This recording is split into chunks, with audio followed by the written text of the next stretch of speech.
Kaya salamat po sa inyo. At ngayon ay hindi na tayo magtatagal. Dadako po tayo sa pag-aaral ng salita ng Panginoon. Ito po yung ating pag-aaralan. Without God, we are nothing. So, alam naman natin mga kaibigan, kung wala ang Diyos talaga, useless po ang lahat na mayroon ang isang tao. Amen.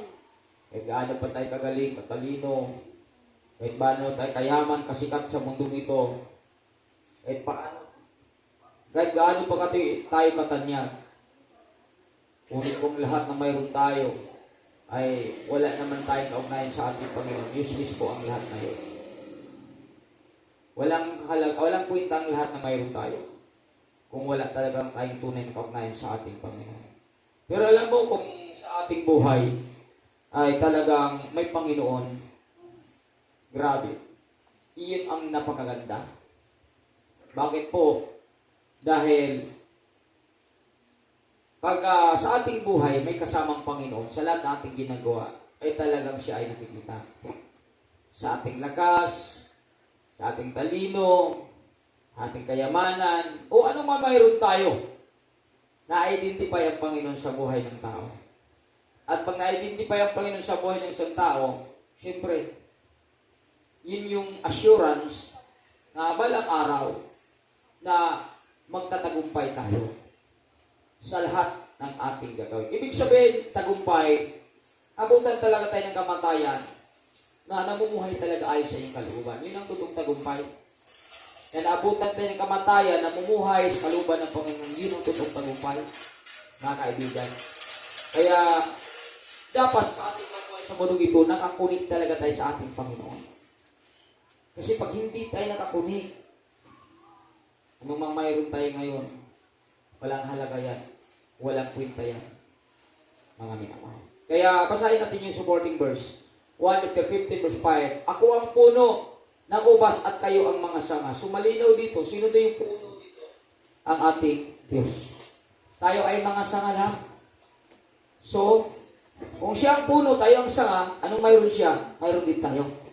Di po ba? Niwala po ba tayo? Na kung anong mayroon ng puno, mayroon din tayo. Kung ano makikita sa puno, mayroon din tayo.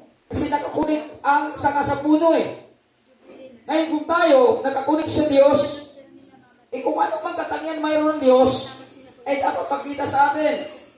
Diba? Ano mang kabanalan, kabutihan mayroon ng Diyos, dapat magkita din sa atin. Malinaw po ba? Kung ano man ang maganda na makikita natin sa Diyos, ay dapat magkikita din sa atin. Why? Dahil nakakunik sa Kanya. Tayo ay sanga. Sabi nito, ang nanatili sa akin at ako sa Kanya ay siyang nagbubunga ng sagana. So malinaw, kung nanatili tayo sa Kanya, sabi, may posibilidad na bilang Kristiyano, mawawala talaga. Diba? Kaya sabi dito, ang nanatili sa akin at ako sa Kanya ay siyang nagbubunga ng sagana. So, ang isang Kristiyano, pag hindi pala talaga nananatili, na nakakabit sa puno, wala ka talaga masambunga. Diba?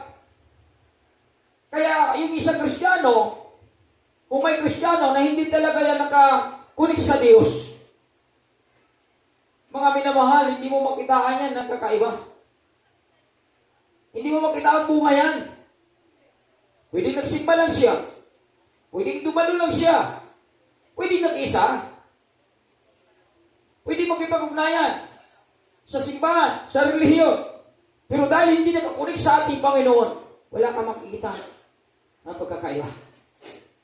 Wala kang makita, mga minamahal, na kakaiba sa kanyang buhay bilang Kristiyano. Kasi, hindi siya nakakunik sa Diyos. Nakakunik lang siya sa simbahan. Nakakunik lang siya sa relihiyon. Pero hindi pala nakakunik sa Panginoon. May pagkakaiba dyan, mga minamahal. Dahil ako'y naniniwala, once nakakunik tayo sa Diyos, ay makikita sa atin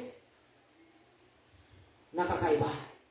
Na yung nakita sa atin nakakaiba, talagang yung bagong buhay na mayroon ka. Yung bagong buhay kasi na mayroon tayo, ayun yung nag-identify na tayo tutong nakakunik sa Diyos. Dahil, ang bagong buhay, alam naman natin yun, na tayo ay pagpapala sa kaharian ng ating Panginoon. Tayo po ay binigyan na po ng bagong buhay. Sabi na, nagpikilala ko ang aking mga tupa. Sumunod sila sa akin. At kahit kailanman ay hindi siya mapapakilala tayo ng Diyos. Sumusunod tayo. Kasi mayroon na tayong bagong buhay. Kilala tayo ng Diyos. Kilala na masunurin. Kilala na mabuti. Kilala na tupa. Dahil tayo po ay nakakunik sa Kanya bilang anak niya. So may nakitang pagkakaiba, mga kaibigan. Kasi nakakunik tayo sa Kanya. Sapagkat wala kayong magagawa kung kayo hiwalay sa akin. Malinaw. Diba? Kung ang isang tao hiwalay sa Diyos, wala ka makikitang bunga. Yan. Kaya magulat ka, tagal ng Kristiyano, pero wala kang kitang bunga eh. Wala na ka. Diba? Mayroon ka bang napapansin na gano'n, ang tagal ng Kristiyano, pero wala ka nakitang bunga. Mga kaibigan, di ko lang dilat yan. Tandaan po natin yan, ang isang na hindi na bumunga, anong ginagawa? Pinuputol yan eh. Pwede ka ba nagtaka kung bakit yung mga kasama natin noon ay nawala na ngayon? Hindi nagbubunga eh. Kaya, nasa critical na kalagayan yung mga Kristiyanong walang bunga talaga. Anong ibig ko sabihin sa bunga? May nakikita sa atin na kakaiba.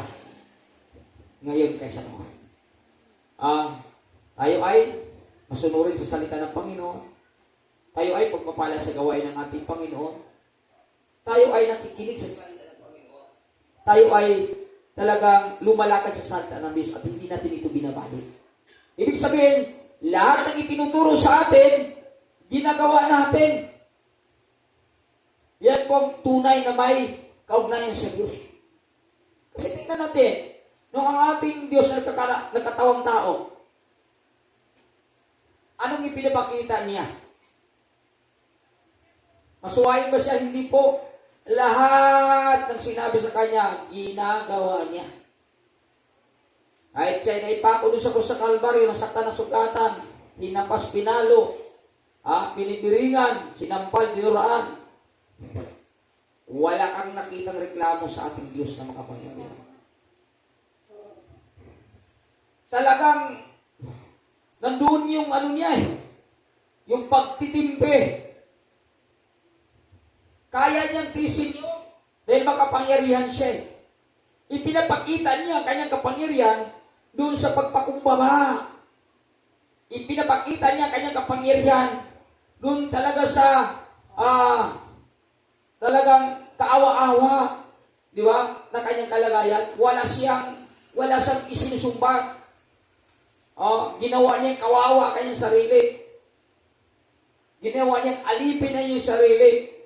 Pinatay niya ang kanyang sarili dito. Bakit? Never siya nagreklamo. Kaya yun na makikita natin sa katangian na mayroon ng Panginoon.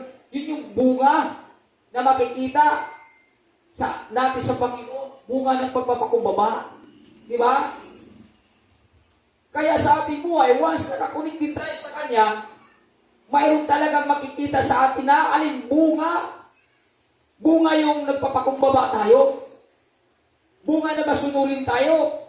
Dahil nakakunik tayo sa puno. Sino puno dito? Diyos.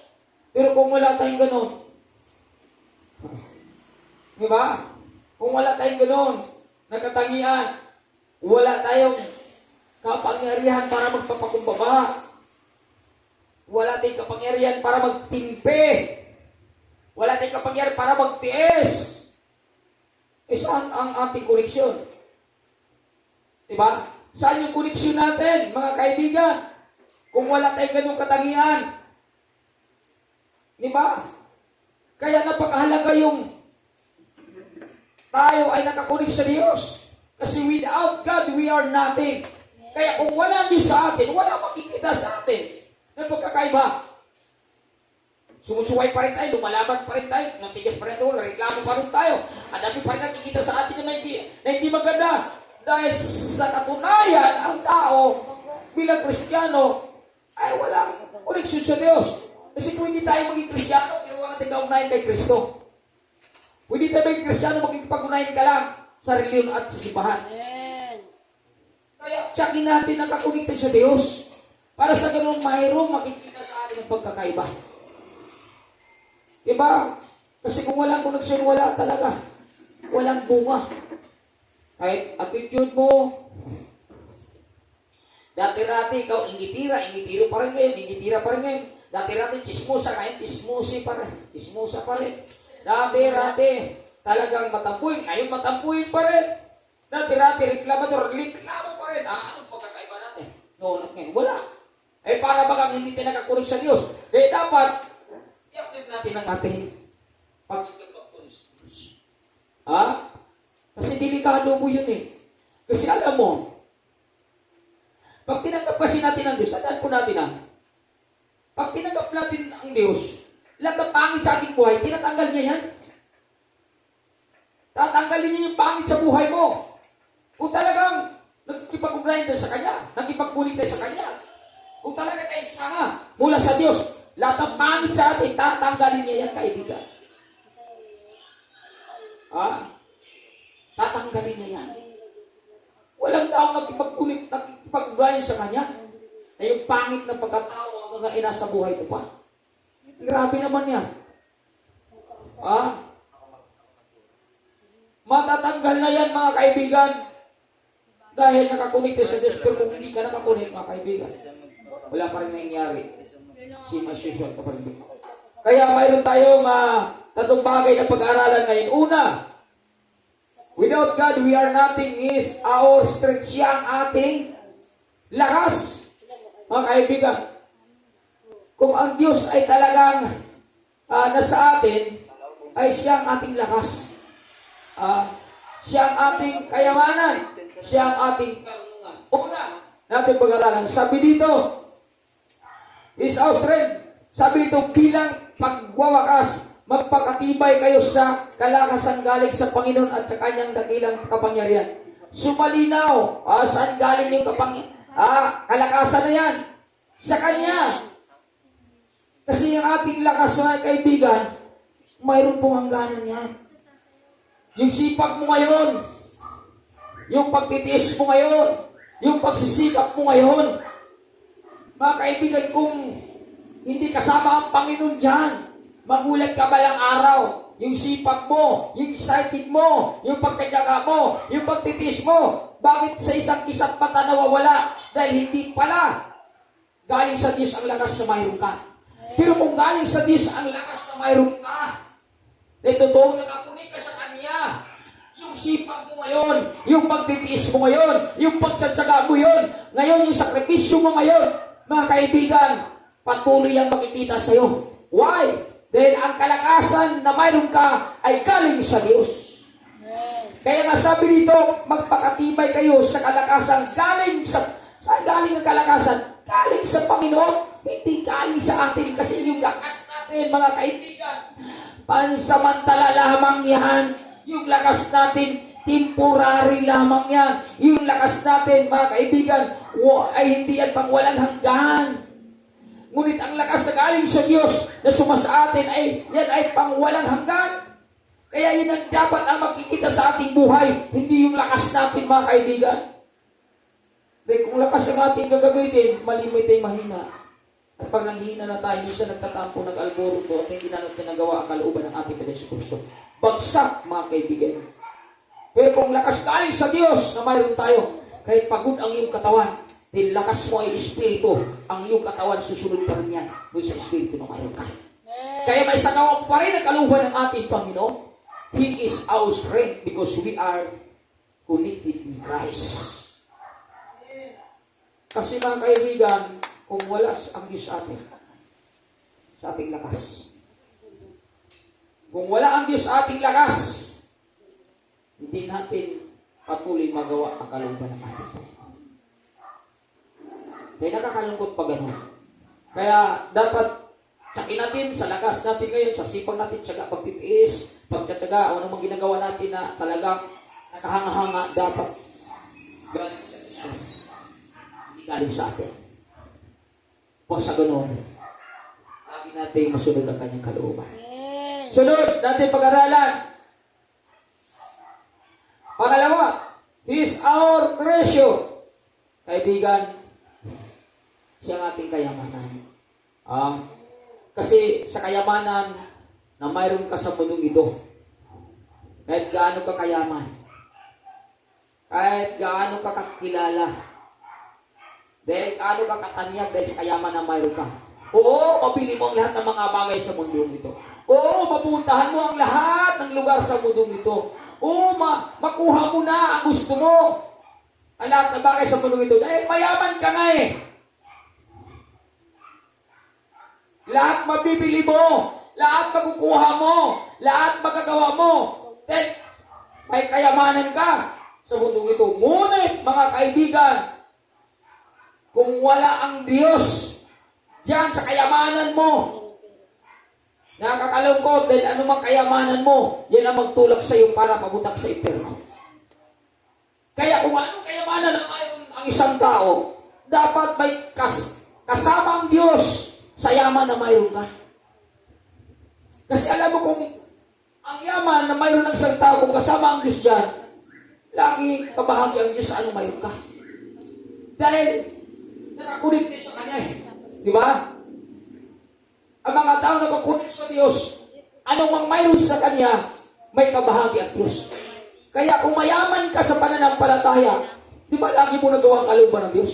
Kaya pag mayaman ka sa karunungan, pag mayaman ka sa pag-ibig, ano bang yaman na mayroon ka sa buhay mo, lahat yan, may kabahagi ang Diyos sa mga pangyayari. Kaya dapat mga kaibigan, yun ang makita sa atin, na kung mayaman tayo sa mundong ito, dapat talagang kasama ang Panginoon sa Kristo. Kasi yung sa natin sa 14 verse. Ano nga ang mapapala ng tao? Makamtan man niya ang buong daigdig kung mapapahamak naman at mawawala ang kanyang buhay. Di ba, pero oh. Diba? Ikaw ang pinakamayaman. Ikaw ang pinakamasikat sa mundong ito. Kung kapalit naman yung kayaman kasikatan mo, kapahamak ka ng isang kakaluluwa mo. Useless din. Sapagkat dandaan po natin, kaano man kayaman ka sa mundong ito, hindi yan ang maging daan para iligtas ka mula sa impyerno. Hindi yan maging daan para tayo ay dalhin sa kaharian ng ating Panginoon Kristo. Pangmundo lang yan ng yaman sa mundong ito. Kaya tayo nagtaka sa ilan mga tao, sipag dito, para lamang makilala sa mundong ito. Hindi masamahan na mayroon tayo gano'n. Kailangan natin yan, pero tandaan po natin na dapat sipag-tiyaga para kumita. Dapat mayroon ka rin sipag-tiyaga para matutuwa ang Panginoon sa buhay natin. Amen. Bigyan natin ng kagalakan ng Diyos, anumang yaman mayroon tayo. Bigyan natin siyang kasiyahan kung anumang yaman mayroon tayo. Upang sa ganun, pagdating ng panahon, hindi tayo mapapahamak bilang mga Kristiyano. Diba, malinaw sa talatang ito. Kaya, without God, anumang mayroon tayo, walang kwenta yan. Anumang yaman mayroon ka, walang kwenta yan. Dahil wala ang Diyos na makapangyarihan. Hindi na kailangan lagi may Diyos, mga kaibigan. Yes. Kailangan laging kasama natin ang Diyos kung ano mang mayroon tayo. Upang hindi tayo mapapahamak pagdating ng tatlong. Ang dami nang itinuturo sa atin. Bakit napakarami nang itinuturo sa atin? Dahil gusto talaga ng Diyos. Amen. Na lahat ng ginawa mo sa mundong ito, lahat ng mayroon ka sa mundong ito, lahat ng idea mayroon ka sa mundong ito, lagi dapat kapiling at kasama ang ating Diyos. Yes. Amen. Ayaw niya na iwanan mo siya sa plano mo. Ayaw niya na iwanan mo siya sa kayamanan na mayroon ka. Ayaw niya na iwanan mo siya sa lakas na mayroon ka. Gusto ng Diyos na anumang mayroon ka, dapat lagi siya ay kasama. Palapakan natin ang ating Panginoon. Hallelujah. Kaya yun, 26, kapag ako at ang aking mga salita ay kinakahiya, dinuman, ikakahiya rin siya ng anak na ng tao, pagparito niya, nataglay ang kanyang karangalan at ang karangalan ng Ama at ng mga banal anghel. Kaya nga kaibigan, bilang tunay na may kayamanan galing sa Diyos, ipagmalaki natin ang Diyos. Diba? Kung mayroon tayong kayamanan, at ang kayamanan yan galing sa Diyos, at dahil galing sa Diyos, ay talagang laging may kabahagi siya, lagi natin siyang purihin at parangalan at itaas ating buhay. Kung anong mayroon tayo, siya ang ating parangalan. Siya ang ating itaas. Siya ang ating ipakilala. Nagkaganito ako, kumikita ako, nag-improve ako, lumago ako, yumaman ang pananampalataya ko, naging masipag ako dahil sa ating Panginoon Kristo. Yun ang dapat gawin natin. Siya ang itaas natin. Siya ang ating ipakilala sa ating buhay. Hindi ang ating lakas, hindi ang ating karunungan, hindi ang ating kayamanan, kundi ang ating Panginoon. Yes. Dahil sa Kanya, wow, nagawa ko ang lahat ng mga bagay. Nakuha ko ang lahat ng mga bagay. Dahil sa ating Panginoon. Kaya, siya ang ating itaas. Huwag natin siya ikahiya. Dapat siya ang ating ipakilala. Hindi ang ating sarili. Siya ang ating glorify, hindi ang ating sarili, mga kaibigan. Upang sa ganun, mga minamahal, totoong nakakunik tayo sa Kanya. Dahil ang mga taong nakakunik sa Kanya, hindi marunong na magmataas yan. Ang mga taong nakakunik sa Diyos, lagi nagpapakumbaba. Kaya ng katangian na mayroon ang ating Panginoon. Palapakan natin ang ating Panginoon. Kaya, pangatlo na tayo, panguli na po tayo, mga kaibigan, napakabilis natin. Ito, He is our knowledge. Mga minamahal, siya ang ating karunungan. Kasi ang karunungan sa mundong ito, mga kaibigan, walang kwenta yan. Pagyabang lang natin yan, pagmalaki lang yan yun. Kaya nga, sabi nga dito sa unang Korinto, chapter 3, 18, 19, huwag dayain ni naman ang kanyang sarili. Kung may nag-akalang siya'y matalino, ayon sa sanlibutan ito, biruin mo. Anong sinabi dito?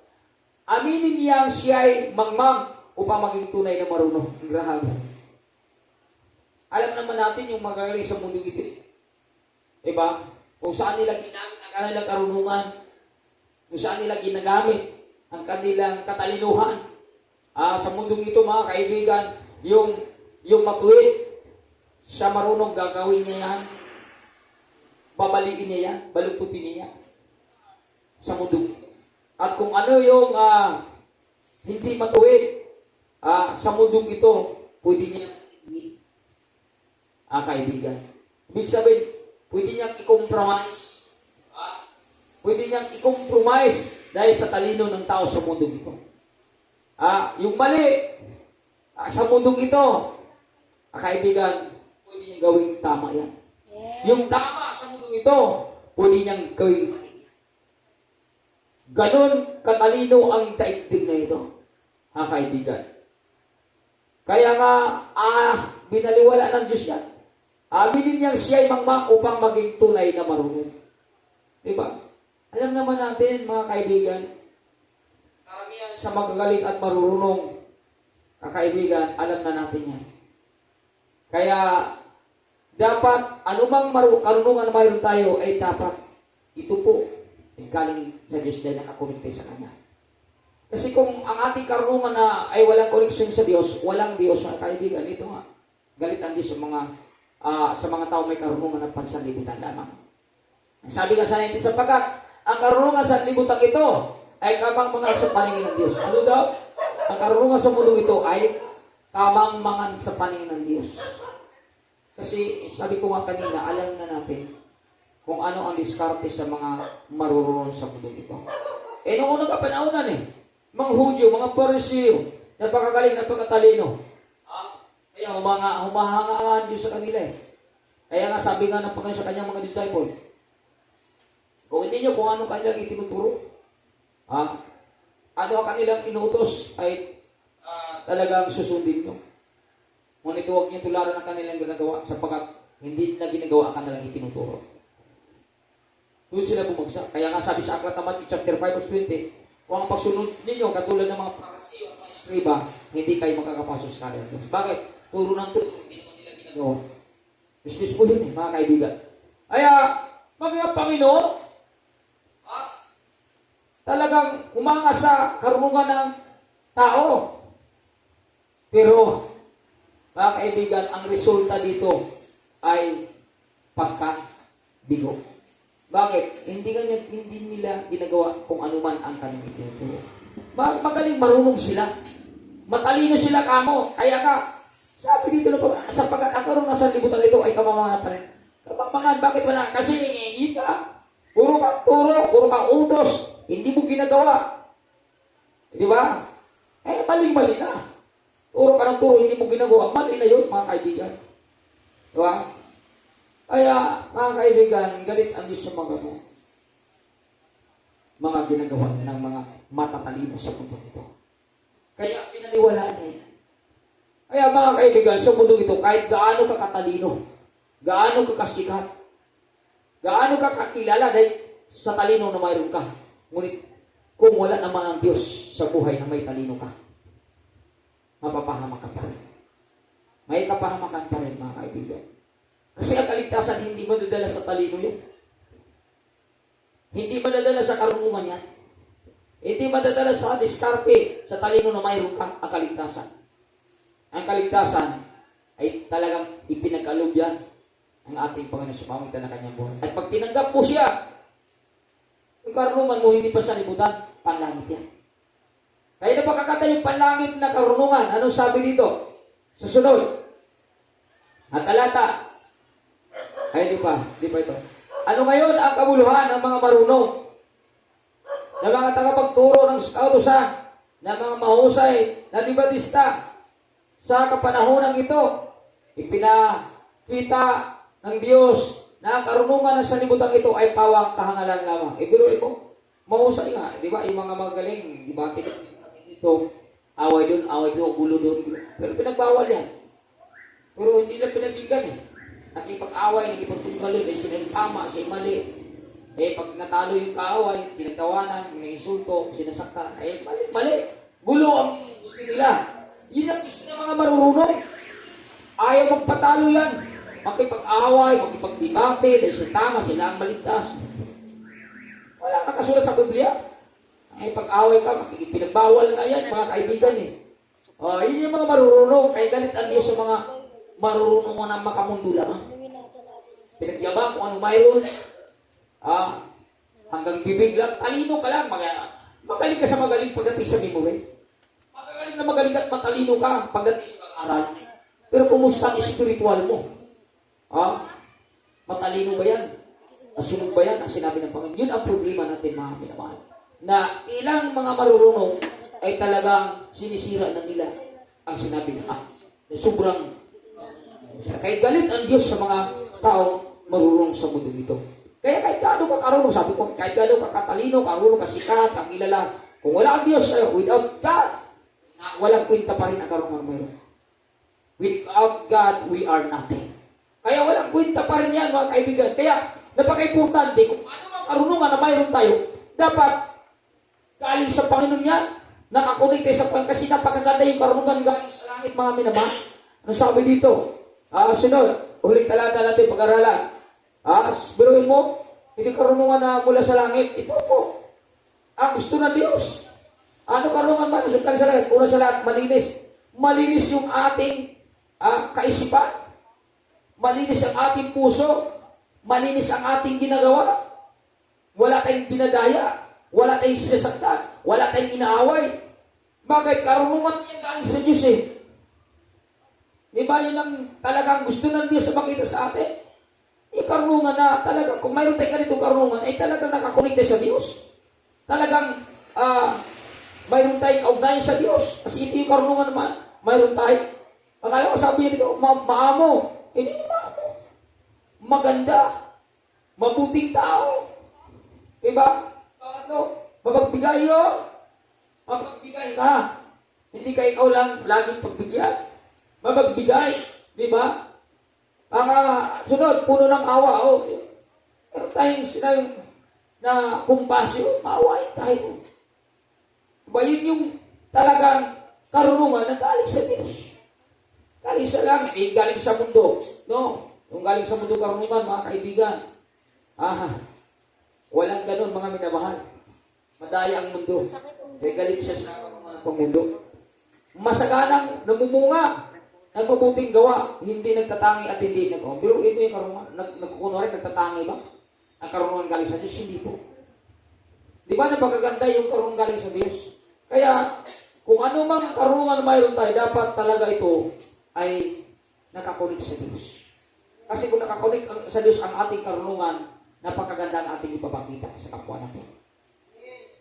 Napakaganda ang ipapakita sa atin pag ang karunungan na mayroon tayo ay talagang galing sa Diyos. Without God, our knowledge is nothing. Without God, our knowledge is nothing. Without God, our treasure is nothing. Walang kwenta yan, mga minamahal. Without God, our strength is nothing. Mga minamahal, napaka-importante na sa kabuuan ng buhay na mayroon tayo, dapat talaga may Diyos tayo. Nasa ganun, hindi masayang ating paglilingkod. Kasi alam ko, nalulungkot ako sa ilan. Na hindi ko na nga alam kung anong gagamitin kong talata para lamang ang tao ay maging masipag pagdating sa paglilingkod sa Panginoon. Although, naintindihan ko din, maging ang Panginoon ngayon. Ininsulto, hindi nga siya pinaniniwalaan. Maging si Apostol Pablo ngayon. Daming naninira sa kanya. Daming may tao na sinaktan siya. Lahat ng mga apostol, lahat ng mga probitas, lahat sila sinasaktan. Sino ba tayo para hindi nasaktan? Di ba? Sino ba tayo para paniwalaan? Sino ba tayo para sundin? Di ba? Ay naintindihan kong lahat kung bakit ganito talaga ang bilang natin. Dahil mayroon talagang ilan na sadyang ayaw pag-aralan kung ano ang kanilang napakinggan. Kasi katulad dito, pinag-aralan natin ito ngayon, without God, we are nothing. So ngayon, if ever, hindi natin ito nire-review, hindi natin ito pinag-aralan, although napakinggan natin, pero hindi natin talaga isinabuhay, madadaya pa rin natin sarili dito. Sabi sa aklat na Santiago chapter 1 verse 22, mamuhay kayo ay sa salita ng Diyos. Kung pinapakinggan lamang ito at hindi nyo ginagawa, hindi nadaya niyo sarili. Bakit dinadaya? Kasi yung ating pinag-aralan, hindi pa rin makikita sa buhay ng tao. Kaya may tendency pa rin na manghinatay, manlupay-pay, magreklamo, magdahilan. Dahil yung ating pinag-aralan, hindi na natin na isagawa. Kailangan nito eh. Kasi minsan, malimit tayo na nakakaramdam ng kahinaan. Minsan, malimit tayo na pinapasukan ng karunungan na karunungan ng makasalimutan. Di ba?